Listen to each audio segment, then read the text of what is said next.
One of the things about or life in general is that words are powerful.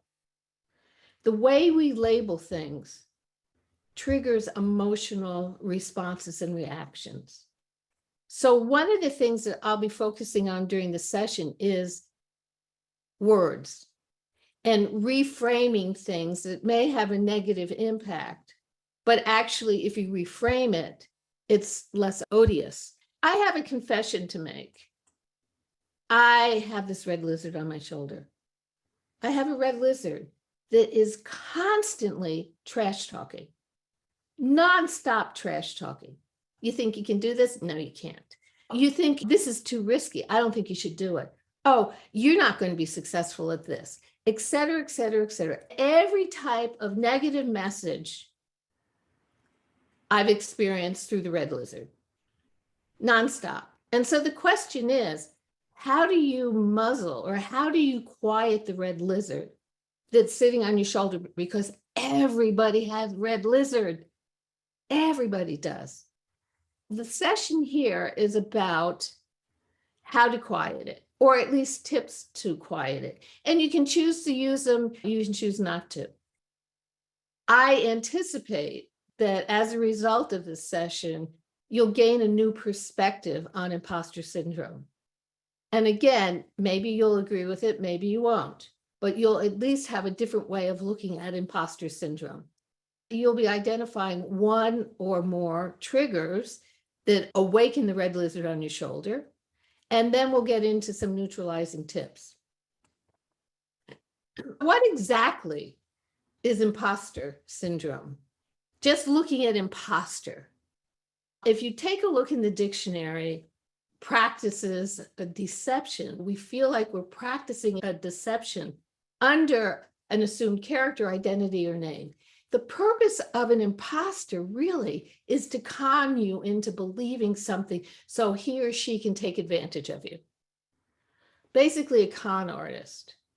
When we think about imposter, we typically think about the fact that we're conning people. Another aspect to the definition is an persistent internalized fear, even though everything outside says otherwise. Pauline Clancy and Suzanne Eames, who were clinical psychologists and professors, noticed a pattern. A number of their students would come up after an exam and say, I don't think I did well. Even though these students actually were outstanding students, they had that doubt.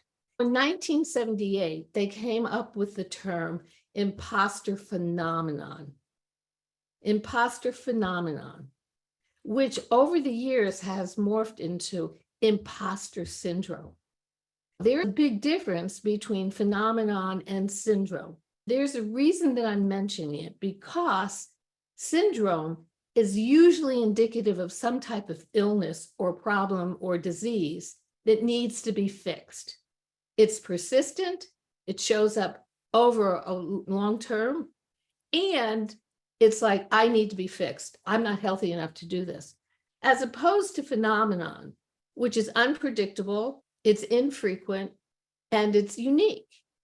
In addition to really kind of surprising you or you in a moment of awe, it's something that does not occur regularly.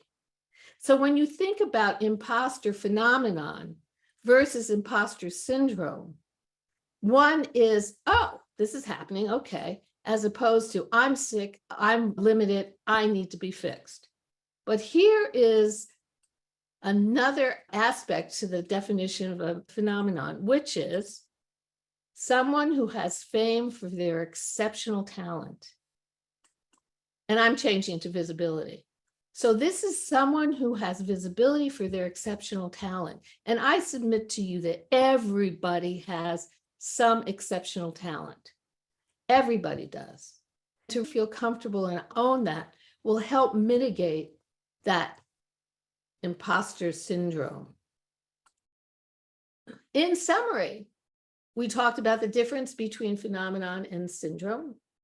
We talked about the noise, where it comes from. You identify the triggers and when they occur so that you can make conscious decisions about managing them. You were able to identify at least one strength, and also reframing imposter syndrome, understanding it's not an illness, but it's an opportunity for growth. And lastly, the tips to quiet the red lizard. Shut him up. Get rid of it. You know, it's not serving you well. Here are some parting words. And I love this from Kiki Palmer. I want people to understand that a real position of power is ownership. You have to own what you can do. You have to own your capabilities. And when somebody recognizes it, thank them for their recognition of what you do. I want to thank everybody for their active participation. I trust that you've gained something as a result of this time, that it was well spent. Good luck on conquering the red lizard.